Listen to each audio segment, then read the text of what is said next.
Years of steering clear of large-scale military entanglement, the United States has taken a decisive turn.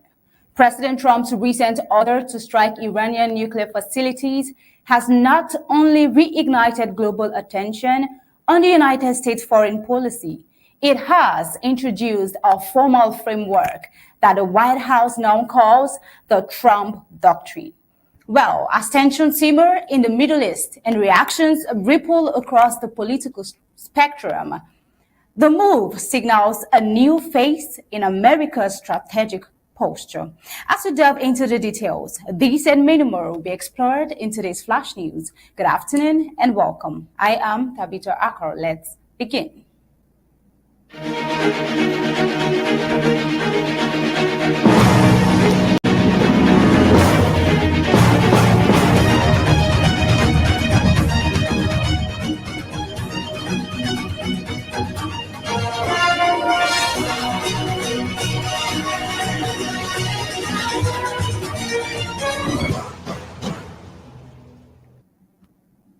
President Donald Trump's order to launch B-2 bomber strikes against Iranian nuclear facilities on Sunday marks a significant moment in the United States foreign policy, signaling a more assertive military posture and also formalizing what Vice President J.D. Vance is now calling the Trump Doctrine. Now, the doctrine, as outlined by Vance, promotes a structured approach, define America's interests clearly, pursue diplomacy first, and if necessary, deploy overwhelming force, followed by a swift exit to avoid long-term involvement.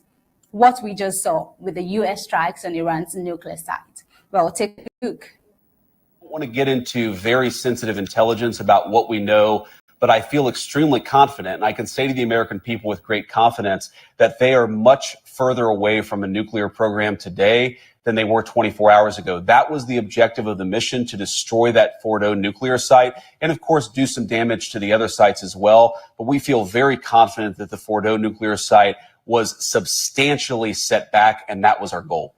If I could step back a little bit, we have to give an incredible amount of gratitude to the troops who did an amazing thing last night. Think about this, John. They flew thousands of miles away, a 30-hour nonstop flight. They never touched down on the ground, and they dropped a 30,000-pound bomb on a target about the size of a washing machine. No military in the world has the training, the skills, and the equipment to do what these guys did last night.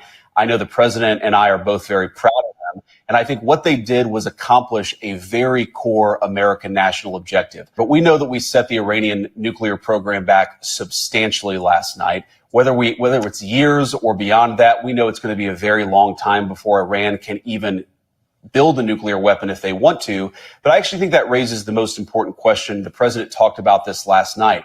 We want Iran to give up their nuclear weapons program peacefully, but there is no way that the United States is going to let Iran have a nuclear weapon. And so they really have to choose a pathway, John.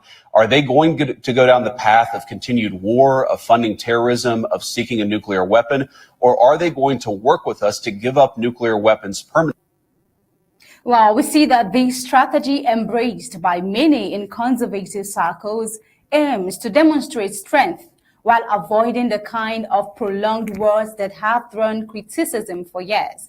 Still, the move has stirred debate across the political spectrum and within Trump's own support base. For the Trump administration, the strikes were a necessary response after Iran reaffirmed its commitment to uranium enrichment. Now, a move Washington views as a potential path to nuclear weapons capability. Now, Trump followed the strikes with a declaration of a ceasefire, stating that negotiations with Tehran would resume within days. Meanwhile, supporters argue that this swift transition from military action to diplomacy is evidence of a confident, calculated strategy. Now, could this blended approach signal a new balance between strength and restraint in American foreign policy? Critics, however, warn that even short, targeted strikes carry the risks of escalation. Some foreign policy experts caution that Iran's response and the broader regional dynamics could challenge the doctrine's effectiveness. Now, we are striking a balance between strength and caution. Throughout his political career, President Trump has positioned himself as a critic of United States military entanglements abroad. From Iraq to Afghanistan, he has repeatedly emphasized the need for an American first foreign policy that prioritizes United States interests and avoids unnecessary conflict. Yet, President Trump has not hesitated to use force when he deems it essential. Now, targeting the ISIS leadership in 2019, authorizing the killing of Qasem Soleimani in 2020, and greenlighting limited strikes in Yemen earlier this year. Well, we see that some observers see the Trump doctrine as an evolution of that philosophy, maintaining peace through strength without committing to long-term warfare. Now, is this a modernized conservative vision of intervention, one that limits exposure but signals resolve? Or is it a new label for ad hoc decision-making? While many conservatives have welcomed the doctrine, viewing it as a disciplined and decisive stance, others within the American First movement remain uneasy. Prominent figures like Steve Bannon and Tucker Carlson have voiced concerns that any further involvement in the Middle East could contradict the non-interventionist ideals that helped fuel Trump's political rise. Also, polls reflect public caution. A recent Reuters IPSO's survey showed that nearly 80% of Americans are concerned Iran could retaliate against the United States civilians, highlighting widespread apprehension over the potential consequences. Now, still on, we take a look at Vice President J.D. Vance, who was once known for his isolationist views. He has emerged as a key communicator of the administration's strategy, seeking to also reassure both the conservative base and the broader public. Let's take a listen.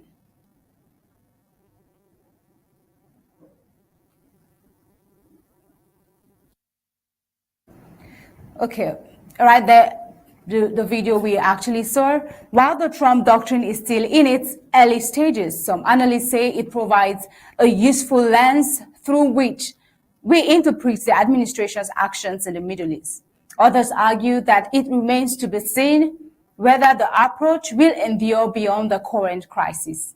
Clifford May, founder of the Foundation for Defense of Democracy, suggested that the strategy aligns with Trump's actions thus far and could set a precedent if successful. Still, experts like Rebecca Lisner of the Council on Foreign Relations advised caution. It's too early to judge the long-term outcome, Lisner noted. Now, the key is what happens next, both in diplomacy and in Iran's nuclear trajectory.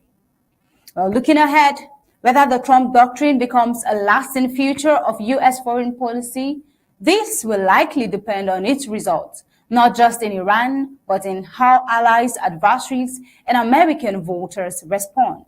And can a blend of strength and limited engagement deter threats while upholding America's global leadership? Or does this approach risk unpredictable consequences in an already tense geopolitical landscape? As this event unfolds, the world watches closely, and the answers may shape America's role on the global stage for years to come.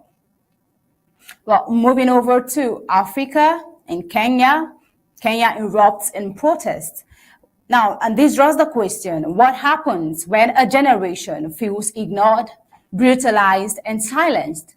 On Wednesday, Kenya witnessed an eruption of frustration as thousands of citizens, mostly youth, poured into the streets to mark 1 year since the deadly anti-tax demonstrations of 2024. The protests held in Nairobi, Mombasa, and other major towns turned violent, leaving at least 16 people dead and around 400 injured, according to Amnesty International Kenya. Among the injured, 83 survived serious wounds, including at least 8 gunshot victims. Take a look.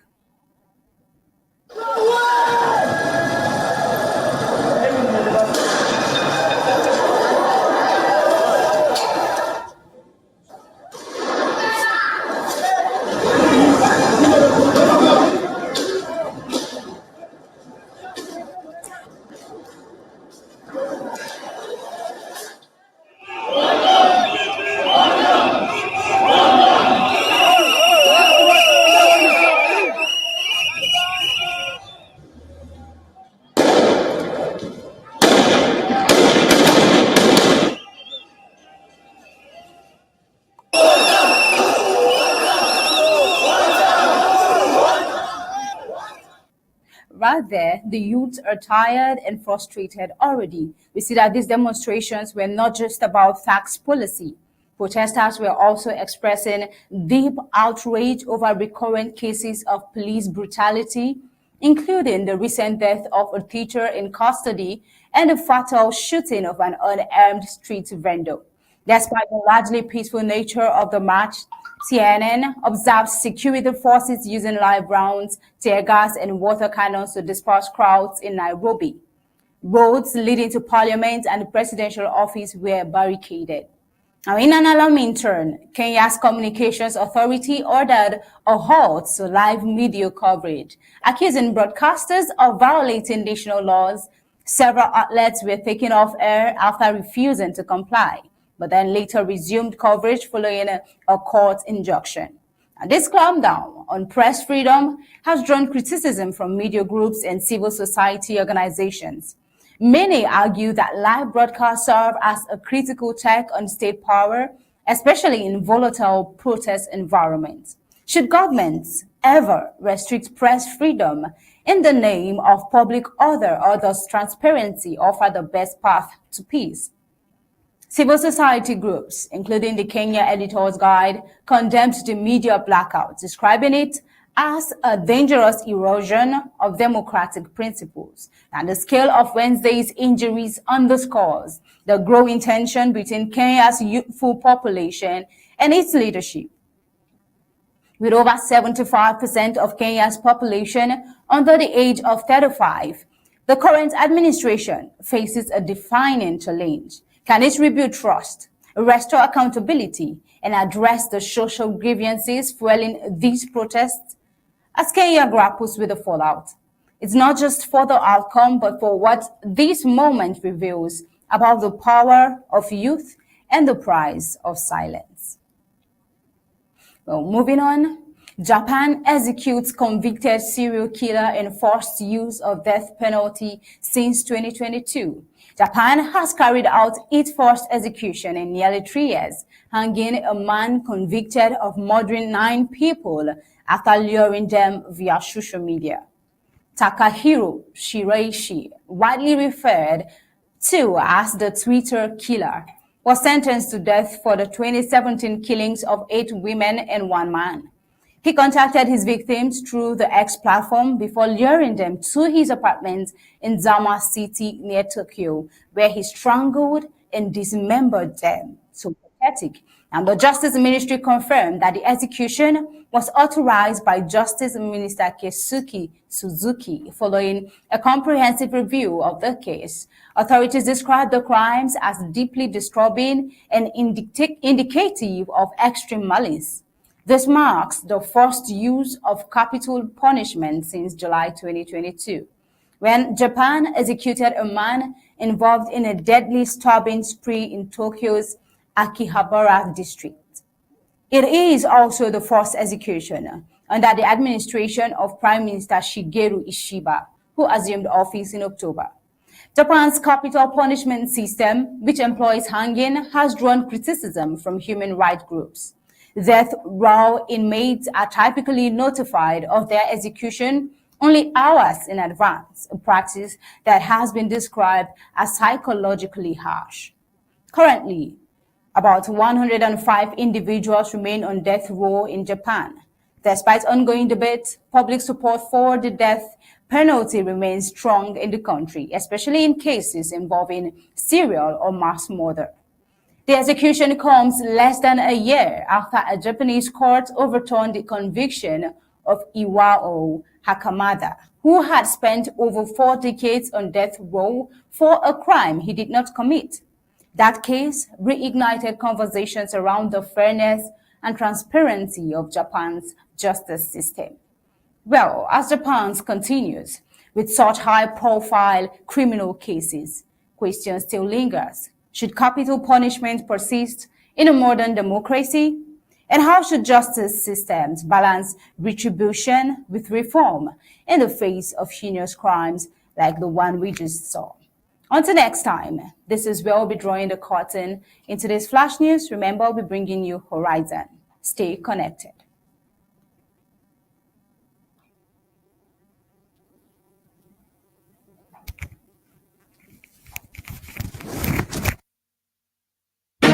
you.